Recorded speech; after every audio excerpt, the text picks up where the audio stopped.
As many of you know, I love to restore furniture. Recently, this tempered glass table was brought in and I was wondering how I could enhance it. After a while, I decided to do a reverse spray. First of all, I do a cutout sticker in reverse and a sticker at the bottom. J-Rod Originals. I've been using this handle for a lot of my stuff recently. Next, we brought the glass out into the garden, face it in an inverse manner so that we can spray the bottom. But as you can see, the rain came and the whole ground was wet, and I just had to wait for the rain to stop before we dry the glass and ready to spray on. And that took quite a while because each time we thought we were ready, the rain came down again. But after a while, the rain did stop and we cleaned the table and we're ready for the spray. So take a can of spray. In fact, I bought 4 cans and I hold it about 12 inches away from the glass and then spray in a quick and even manner. But it doesn't look so even, does it?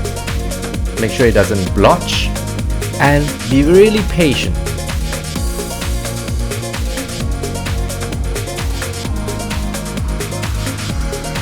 So about 5 minutes later and 1 full can of spray later, the glass started to take its shape. As you can see from this transparent stage, it eventually started to cover itself and it looked quite black.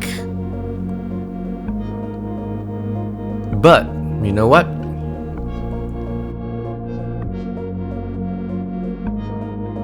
The first can of spray, it ran out and you just got to discard it. So I threw it away because I know someone has to go and pick it up later, and that someone is me. It looks a bit blotchy right now, but don't worry because it will dry very quickly, and so we just wait for paint to dry. Wait for it to dry. In fact, I use about 2 cans of spray paint, and then when we flip over, voila, it looked quite good. So we brought it back to the kitchen, and then I was so excited just to record how the look goes that I forgot to put on the protective sticker because there's some suction cup at the bottom, and if you don't want the paint to rip up, so I use some vinyl stickers to protect the paint as we lay the glass panel onto the frame. So that's me and my eldest boy, and there we go, we lay it down. So if anyone's interested to buy this J-Rod original, just drop me a note.